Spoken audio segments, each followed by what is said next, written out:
Hello, I'm Nicole. Welcome to my video. I'm doing Deltarune designs based on my real-life plants collection today. I hope you enjoy. This is, by the way, very inspired by the Deltarune Discord community server's Plantner design contest recently, which I entered, and I didn't win, but it was really fun, and I'm really happy that it inspired me to do this thing. I hope you enjoy. Okay, so we're starting with one of my most recent additions to my plant collection, which is Oliver.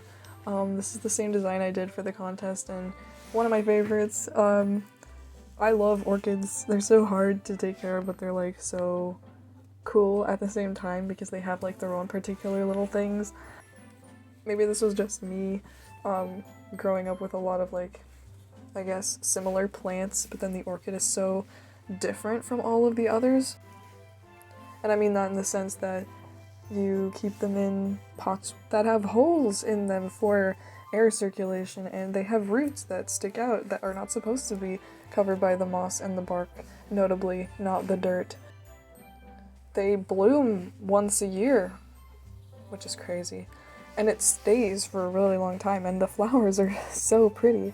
So because of all these many wonderful reasons, I decided to design this plantner based on the flowers that bloom from the orchid plant specifically. I was unsure which particular direction to go. Should I go more scary or more like cutesy? And I think I ended up going more in the cutesy direction, but with like a slightly sinister undertone, in the sense that the little mouth thing that the flowers got going on did end up looking kind of neat as like a monster form for the character, and I think if you were going to fight him in battle, he would definitely be more like this. He would be shooting bullets out of his mouth and whatever, which would be pretty cool. I also kind of leaned into more of a ballerina aesthetic for this character because I think that works well with the theme of the chapter. I mean, he would fit right into the background of blues dances and stuff.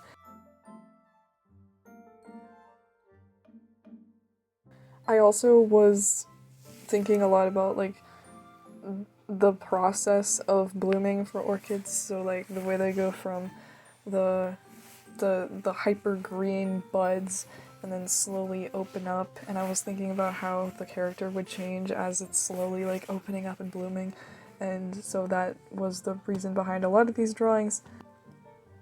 That was not on here, but I do imagine that once the flowers fall off, he would be headless for a little while.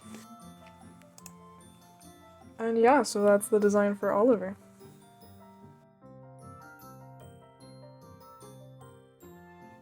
So next up we have my very first plant ever, and this was Diana, the Aphelandra squarosa zebra plant, which they're called zebra plants because of the very distinct white stripes of the like veins through the leaves, and I love them so much, and they're so pretty, and I've drawn them so many times.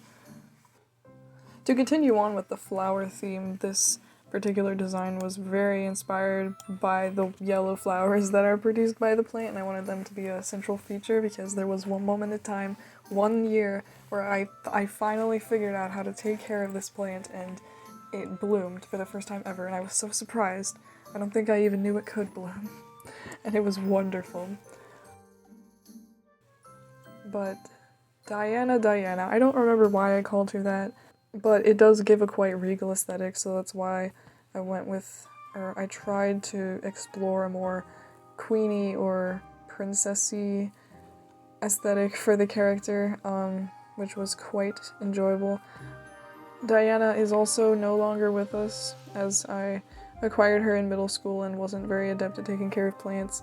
She did pass away a couple of years ago, and it's very unfortunate, but it did give for some cool design choices for this drawing because I was able to make the veins into kind of like a rib cage sort of idea going on, and I really like the way that looks. It's kind of haunting in a way, and I think she would be more of a haunting character. Kind of ghostly, kind of Catherine Wuthering Heights.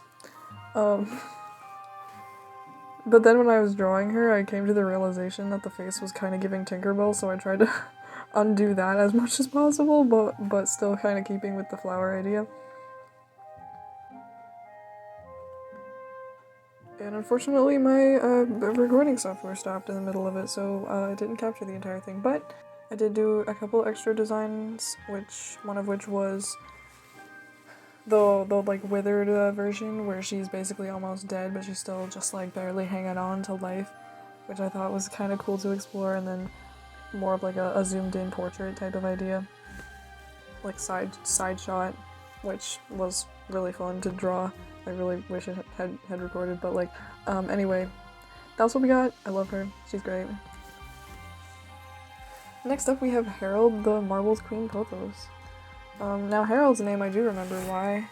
It was directly from the name of a plant from a fanfic about Rule's card from back in the 2018 days of the fandom, which we're not going to talk about, by the way. But it does work very well for this particular instance. Harold was, I think, the second plant I ever acquired, and I got him from a dying shelf in Walmart, and I felt really bad. My poor 12-year-old self. I brought him home, gave him some water, I wrote about it in my diary, I was so happy. And he perked up. He was great, and he's still here. But pothos are, I think, also known as like the devil's ivy or something, and so because of that, and because of the like over-consuming nature of these plants, the way they just like grow all over everything, I wanted to kind of make him more of a mischievous kind of chaotic character. Now back in the day, I used to do like human designs for all of my plants, which was silly, and Harold was always just this like chaotic little kid, so I definitely wanted one of my variations to be chaotic little kid, and then I also think I did a more like scrungly version where he's kind of representing of the stage in which the plants are kind of just like spilling over the edge of the pot. They're all over everything, and it's crazy. Now this color palette was really hard to work with for some reason. I don't know why. I just couldn't.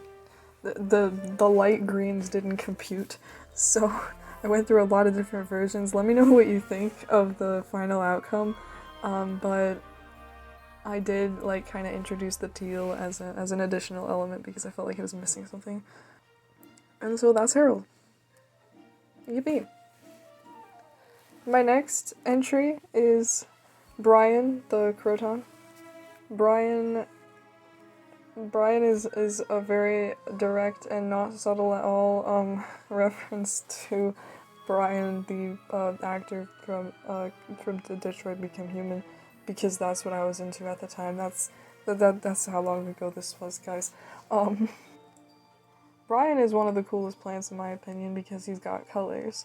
He's got many colors, and they're all very, very cool.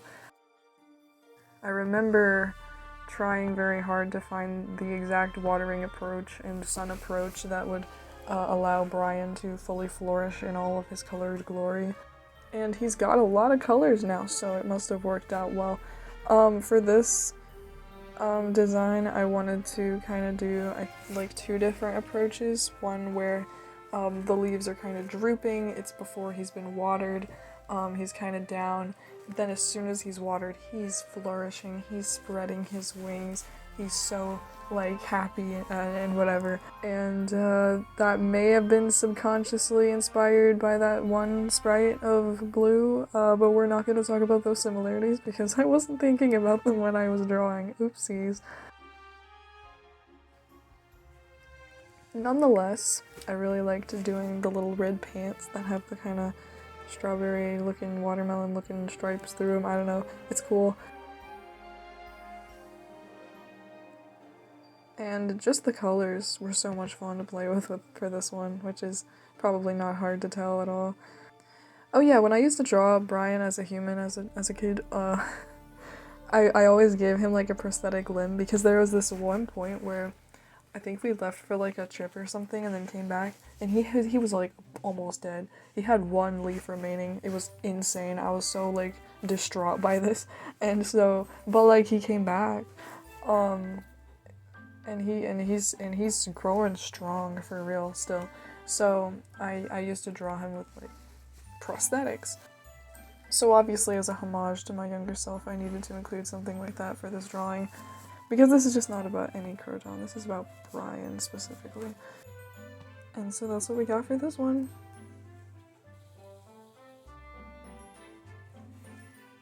Yippee! The next and final design is the Monstera Adansoni, I don't know. The plant with the holes in it, but like the small one. The one that's like the vine. So it's kind of similar to a pothos in the sense that it is very viney and very long, but I feel like it doesn't grow as fast as pothos, at least in my opinion. I was unsure for a bit about like which direction to go with for this character, but I think I settled on kind of more of a creepy aesthetic. She's a little more, I don't know, the holes are kind of giving creepy for some reason to me. I don't know. Maybe it's the subconscious fear of holes, who knows. But I wanted to give her more of like a droopy kind of, there's ribbons everywhere sort of aesthetic that is just slightly off-putting, maybe? I don't know. By the way, when I was drawing this, I did take a break to watch the new Once Upon M Deltarune stream. So you will see some fan art in here. I forgot that it was still recording and that it was the same document. And I thought about editing it out, but you know what? It's funnier if it's left in, so I hope you enjoy. Shout out to M.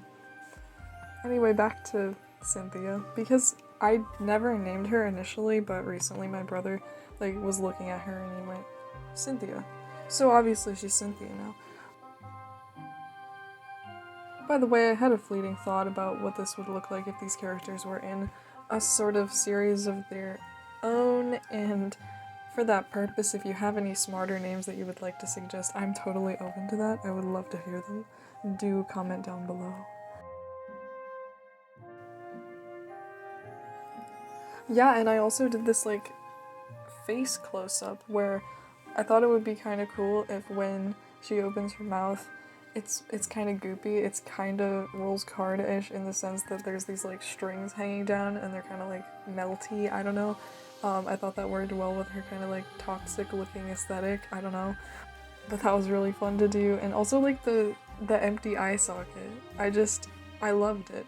It was so fun to draw. Yeah, so let me know what you think. Here's the full lineup. I love them, but I would love to know what you think as well.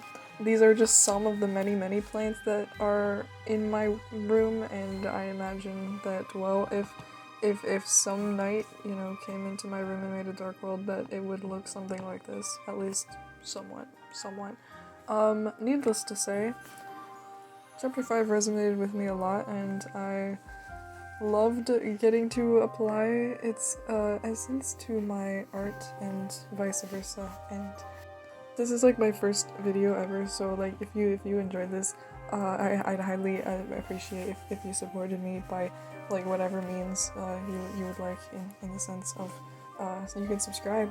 That would be pretty cool. I'd love to know if you're interested in me doing other character and media design in the future. Thank you very much. I hope you have a good day. Bye!